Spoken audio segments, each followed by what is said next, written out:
नमस्कार, बहुत स्वागत है आपका हमारे खास पेशकश में। मैं हूं आपके साथ श्वेता मिश्रा। बेहद अहम आज का दिन, वो इस लिहाज से भी बजट पेश होने जा रहा है। अब आप कहेंगे बजट तो हर साल पेश होता है, इस बार क्या खास है? उम्मीदें हम कर सकते हैं, अभी हम बात उम्मीदों पर करेंगे। 11 बजे बजट पेश होगा और उसके बाद हम बात करेंगे कि क्या मिला, क्या नहीं मिला, क्या सस्ता हुआ, क्या महंगा हुआ। लेकिन सबसे अहम बात है कि बजट में होगा क्या। अब जैसे आपको याद भी होगा कि बचपन में हम ये सोचते थे कि पापा के पास पैसे मांगते थे कि हमें कुछ पैसे चाहिए, तो पापा एक सवाल करते थे कि पिछला जो दिया था वो कहाँ गया, कहाँ खर्च किया, और अब जो मांग रहे हैं हम उसका हम करेंगे क्या। बस बजट यही है। और आज निर्मला सीतारमण वित्त मंत्री बजट पेश करेंगी। कोरोना से देश त्रस्त है, काफी उम्मीदें इसलिए भी बहुत ज्यादा हो जाती है। रोजगार हो, टैक्स की रियायत हो, इसकी उम्मीद की करके आम जन बैठा हुआ है। महंगाई जैसे मुद्दों पर सरकार से राहत की बहुत उम्मीद है। जिस तरह से लगातार महंगाई बढ़ती जा रही है, इस पर कुछ राहत क्या मिल सकेगी, क्या कोई मरहम इस पर लग सकेगा, ये बेहद अहम होगा। तो निर्मला सीतारमण आज बजट पेश करेंगी और बजट पेश करने के साथ ही उम्मीदों को क्या पंख मिलते हैं, पंख लगते हैं, ये बेहद अहम हो जाएगा। और क्या निर्मला की पोटली से निकलेगा, ये बेहद अहम है कि आखिर क्या कुछ मिलता है। देखिए, हर बार से इस बार का बजट इसलिए भी अलग है क्योंकि एक बड़ी महामारी, कोरोना जैसी महामारी से हम निकल कर आए हैं। वैक्सीन कोरोना की तो मिल चुकी है, लेकिन अर्थव्यवस्था जिस तरह से बेपटरी हो रखी है, क्या वैक्सीन के डोज का काम ये बजट करेगा आज, ये बेहद अहम रहेगा। महंगाई जैसे मुद्दा है, बेहद अहम मुद्दा है। हर चीज महंगी होती जा रही है। डीजल पेट्रोल महंगा हो रहा है, आप दूसरे सामान उससे महंगे हो रहे हैं, ट्रांसपोर्टेशन महंगा हो रहा है, आय नहीं बन पा रही है। और इस वजह से ही भी कमर आम आदमी की टूटी हुई है। हर कोई सिर्फ इतना चाहता है कि हाथ में रोजगार हो और जेब में पैसा हो, लेकिन वो हो कैसे, इसी पर उम्मीदें सबकी है। और आज का बजट क्या कुछ आम आदमी को देता है, क्या हर सेक्टर को जो उम्मीदें हैं वो पूरी होती है, ये बेहद अहम रहेगा। फाइनेंस मिनिस्टर के पिटारे से आज कुछ खास निकलेगा, क्योंकि उन्होंने कहा है कि इस बार का बजट ऐसा होगा जो 100 साल तक कहेंगे कि पिछले 100 साल में ऐसा बजट नहीं आया होगा जो आज होगा। तो अब क्या उम्मीद जो की जा रही है, जिस तरह से निर्मला सीतारमण वित्त मंत्री ने कहा है, कितनी सत्यता होगी? क्या वाकई में जितनी उम्मीद से वित्त मंत्री बजट पेश करेंगी, जो तैयारियां की गई हैं पिछले एक साल को देखते हुए, जितना नुकसान हुआ है, क्या उसकी भरपाई हो पाएगी? क्योंकि देश में आम जन को उम्मीद सरकार से है। अब सरकार क्या देती है, सरकार क्या हर सेक्टर को छू पाएगी, क्या हर सेक्टर की जरूरतें पूरी कर पाएगी? अब देखिए, अहम व्यवसाय भी है, नई टैक्स व्यवस्था में भी डोनेशन पर टैक्स की छूट मिल सकती है, ये माना जा रहा है, ये उम्मीद की जा रही है। 80G के तहत डिडक्शन को बहाल करने का बजट में ऐलान संभव है, ये माना जा रहा है। दूसरी तरफ पीएम नेशनल रिलीफ फंड और पीएम केयर्स में भी 100% टैक्स की छूट यहाँ पर मिल सकती है। सामाजिक धार्मिक चैरिटेबल संस्था में भी डोनेशन पर 50% की छूट मुमकिन है। ये सब शामिल हो सकता है, ये उम्मीद की जा रही है। अब आज सीतारमण की इकोनॉमिक वैक्सीन कितना असर करती है, ये बेहद अहम है। तो लॉकडाउन से देश की अर्थव्यवस्था पर तगड़ी मार पड़ी और ऐसे में आम आदमी के साथ साथ हर सेक्टर यहाँ पर उम्मीद यही कर रहा है कि हमें जो चाहिए, जो हमारी बुनियादी जरूरतें हैं, वो पूरी हो सके। अब फाइनेंस मिनिस्टर के पिटारे से निकलता क्या है, कितनी उम्मीदों पर ये बजट खरा उतरता है, ये बेहद अहम होगा। हालांकि बेरोजगारी की बात कर ले, महंगाई की बात कर ले, अर्थव्यवस्था को पटरी पर लाने के लिए जो उद्योग हैं, जो उम्मीद कर रहे हैं, उसकी बात करें, हर सेक्टर को उम्मीद है। और सबसे ज्यादा देखिए, सबसे बड़ी मार इस बार पड़ी है हॉस्पिटैलिटी सेक्टर को, जिसमें हम होटल्स की बात कर लें, होटल रेस्टोरेंट की बात कर लें और सिनेमाज की बात कर लें, इन सब ने अब तक ट्रैक पर लौटने की सिर्फ कोशिश ही कर रहे हैं, जद्दोजहद जारी है, लेकिन हुआ कुछ नहीं है। अब ऐसे में इन सेक्टर्स को उम्मीद है कि सरकार से कुछ मदद मिल सके, लेकिन क्या इन सब चीजों को शामिल किया जाता है? क्या जितनी उम्मीद राहत की जा रही है, क्या वो राहत मिल पाएगी? तमाम अहम सवाल है जो आम जन के जहन में यहाँ पर उठ रहे हैं, लेकिन जवाब 11 बजे के बाद ही मिलेगा, जब 11 बजे वित्त मंत्री निर्मला सीतारमण आज बजट पेश करेंगी।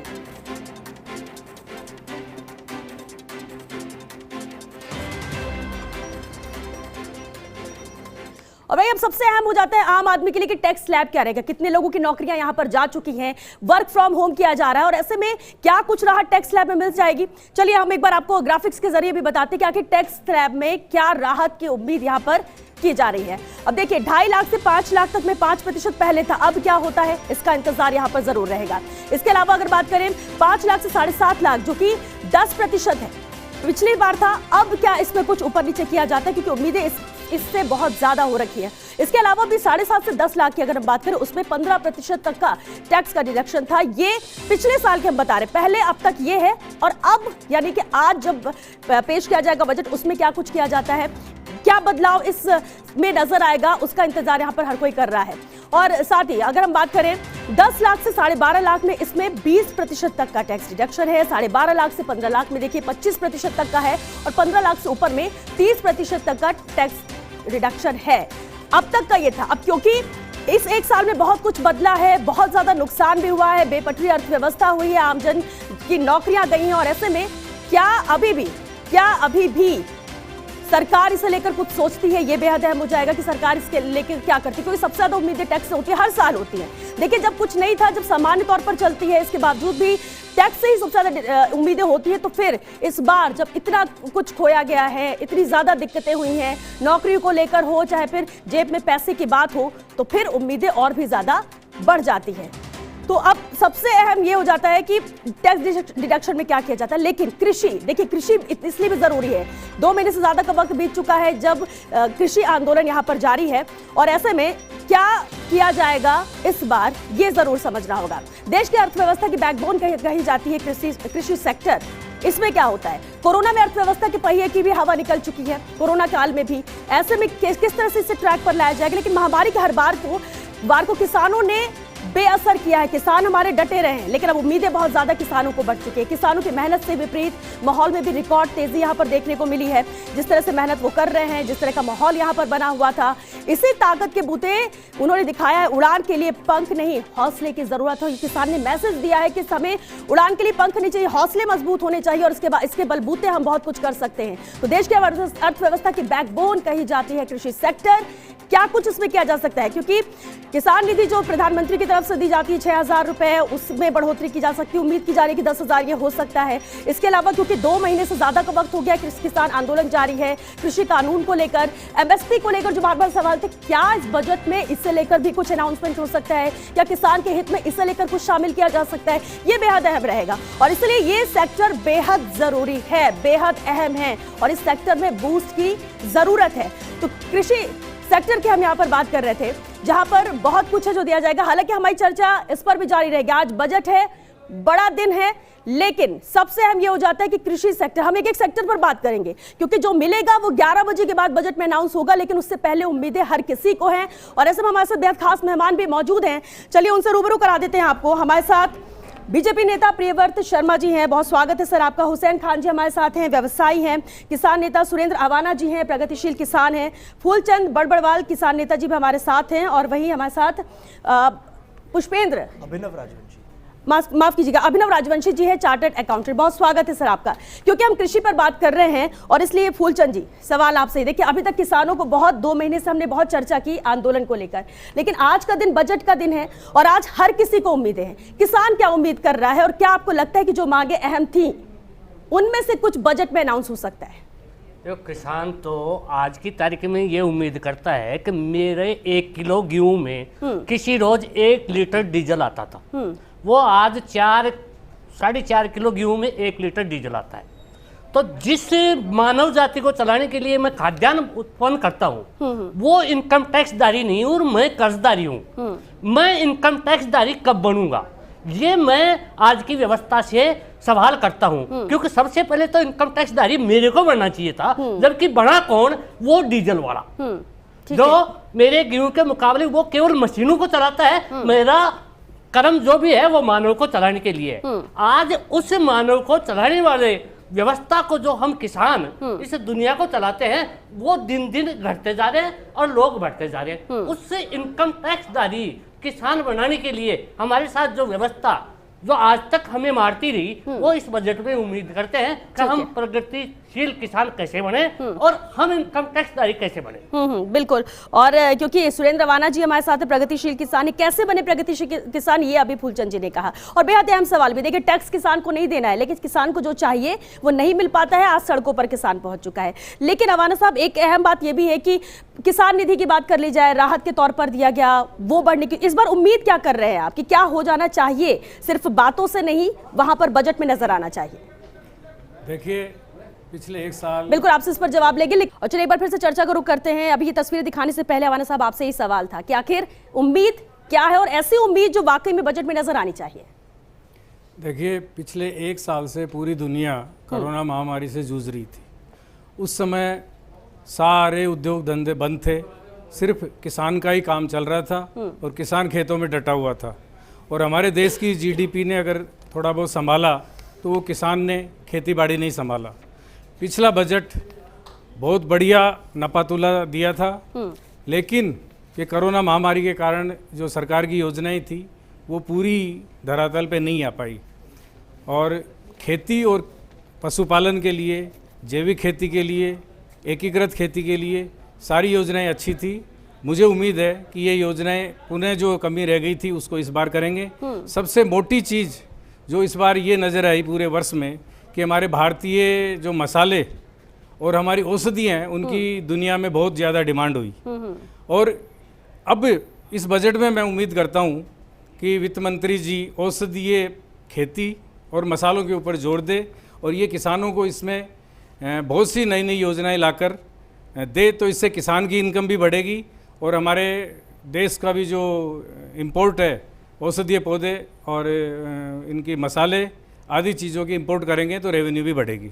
ठीक है, यानी ये होना चाहिए और इससे सरकार को भी फायदा और किसान को भी फायदा है, रेवेन्यू भी जनरेट होगा। प्रियव्रत शर्मा जी, देखिए बीजेपी नेता हैं आप और क्योंकि केंद्र में बीजेपी की सरकार है, उम्मीदें सिर्फ सरकार से है और आज बजट में बहुत कुछ चीजें साफ भी हो जाएंगी, क्योंकि हम कृषि को लेकर खासतौर से बात भी कर रहे हैं और कृषि सेक्टर भी बहुत बड़ा है। कृषि पर पूरे देश की नजरें इसलिए भी हो गई थी क्योंकि ये आंदोलन कृषि कानून के बाद चला।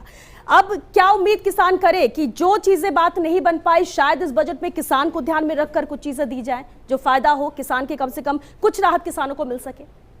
सभी देशवासियों को फर्स्ट इंडिया के माध्यम से मेरा सादर नमस्कार। अभी बजट की जो एक आशा है, अभी 2 घंटे बाद बजट तो आ ही जाएगा, मैडम निर्मला ताई बजट पेश कर देंगी, तो बजट के प्रति एक आशा मेरी शब्दों में व्यक्त करना चाहूँगा सबसे पहले कि हमारे देश में माँ लक्ष्मी को धन की देवी कहा जाता है और हमारा देश नारी तू नारायणी की सोच पर रहने वाला देश है और सौभाग्य से हमारी वित्त मंत्री भी इस बार नारी शक्ति है, मातृशक्ति है। तो मुझे पूर्ण विश्वास है कि वो ऐसा ऐतिहासिक बजट इस बार पेश करेगी जैसा उन्होंने कहा है कि संपूर्ण पूरा भारतवर्ष और भारतवर्ष का हर नागरिक इससे लाभान्वित जरूर होगा। जहाँ तक आपने कृषि की बात की तो मोदी सरकार हमेशा से जय जवान जय किसान के नारे पे चलने वाली सरकार रही है और किसानों के विकास के लिए, किसानों की आय को कैसे दुगना किया जाए इस पे उनका पूरा हमेशा से फोकस रहा है। अब बजट की बात करें तो बजट पूरा अभी, क्योंकि 2 घंटे बाद बजट की स्थिति साफ हो जाएगी, लेकिन बजट को ब्रॉडर परिप्रेक्ष्य में देखा जाए और एक आम आदमी की नज़र से देखा जाए, 2 चीज़ें हैं। तो बजट किस तरीके से हो, हर आदमी की कुछ ना कुछ उम्मीदें होती हैं, इंडस्ट्री की अपनी उम्मीदें हैं, किसान की अपनी उम्मीदें हैं, आम आदमी की नौकरी पेशा की अपनी उम्मीदें हैं।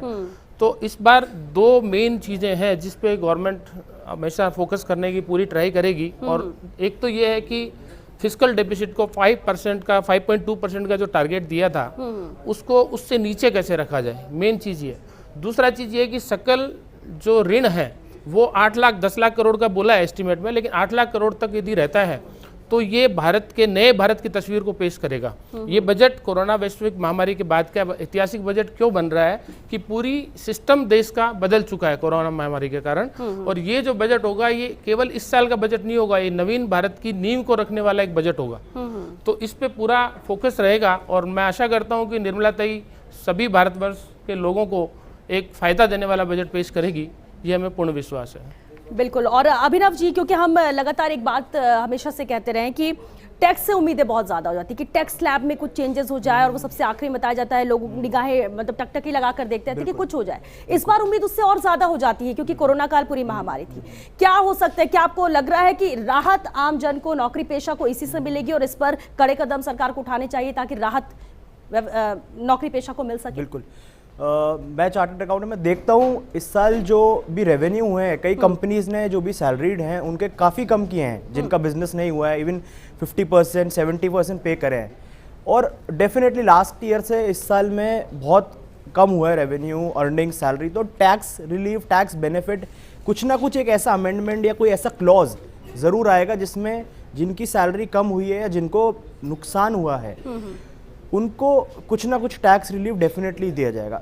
दूसरी बात, जो पेनल्टीज, इंटरेस्ट, जो भी गवर्नमेंट के प्रोविजंस थे जिनके हिसाब से ये सब चीज़ें बहुत ही मतलब इंसान पे भारी पड़ती थी, उन पे रिलैक्सेशन देना बहुत ज़रूरी है। छोटे व्यापारी जिनका मार्च से व्यापार नहीं हुआ, कई का व्यापारी ऐसे जिनका अभी तक व्यापार नहीं हो रहा, सेल्स नहीं हो रही, टर्नओवर नहीं हो रही, उन पे हम देखते हैं 10-10 हज़ार पर मंथ की पेनल्टी लग रही है जीएसटी में।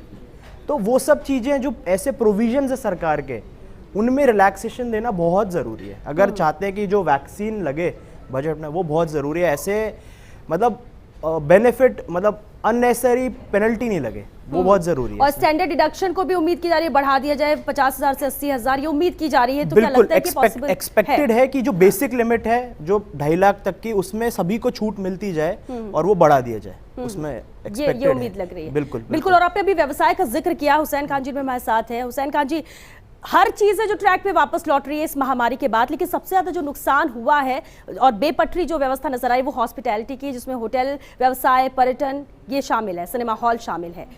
और इन लोगों को खास उम्मीदें सरकार से है कि इस सेक्टर में सरकार मदद करे। हुसैन जी, बजट क्योंकि 11 बजे आएगा, क्या उम्मीद आप कर रहे हैं और क्या उम्मीद ये सेक्टर कर रहा है? भारत के सबसे बड़े 3 सेक्टर है जिनमें कृषि है निश्चित रूप से, बिग स्केल उद्योग, और उसके बाद पर्यटन।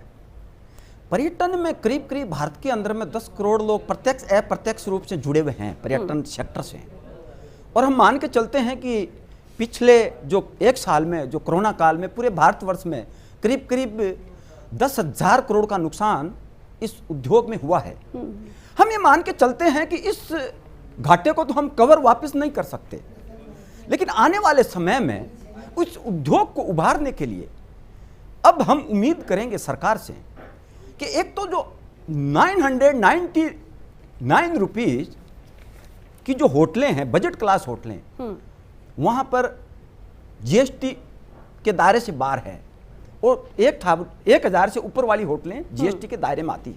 तो हम सरकार से उम्मीद करेंगे कि 999 को 1,500 रुपए तक किया जाए।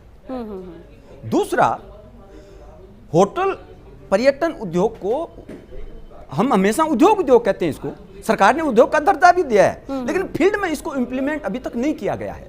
हमारे बिजली के बिल है, अन्य जितने भी टैक्सेस है, वो व्यावसायिक लगते हैं, वो औद्योगिक दर पे लगने चाहिए। हम सरकार से उम्मीद करेंगे कि जितने भी पर्यटन सेक्टर से जुड़े हुए यूनिट है, उनके ऊपर में औद्योगिक दर से सभी टैक्सेस लागू किए जाए, जिससे उद्योग को जो मिलने वाली रियायतें हैं, उद्योग को जो मिलने वाली योजनाएं हैं, उन सब का लाभ इस पर्यटन सेक्टर के यूनिट को मिल सके। और हम जब राजस्थान की बात करते हैं तो यहाँ पर करीब करीब 1,000 करोड़ का नुकसान तो केवल होटल व्यवसाय को हुआ है और 3,000 करोड़ का कंप्लीट पर्यटन सेक्टर के लोगों को हुआ है, जिसमें कितने लोग बेरोजगार हुए हैं। हम ये मान के चलते हैं प्रत्यक्ष अप्रत्यक्ष रूप से राजस्थान में करीब करीब 50 लाख लोग व्यवसाय से जुड़े हुए हैं, जिसमें हैंडीक्राफ्ट है, होटल में काम करने वाले लोग हैं, गाइड्स है, जेम एंड ज्वेलरी है, और अनेक हैंडीक्राफ्ट के शोरूम है, छोटी छोटी खोमची वाली दुकानें, सभी बेरोजगार हो गए। और जब से ये कोरोना काल खत्म होने के बाद हमारा व्यवसाय शुरू हुआ,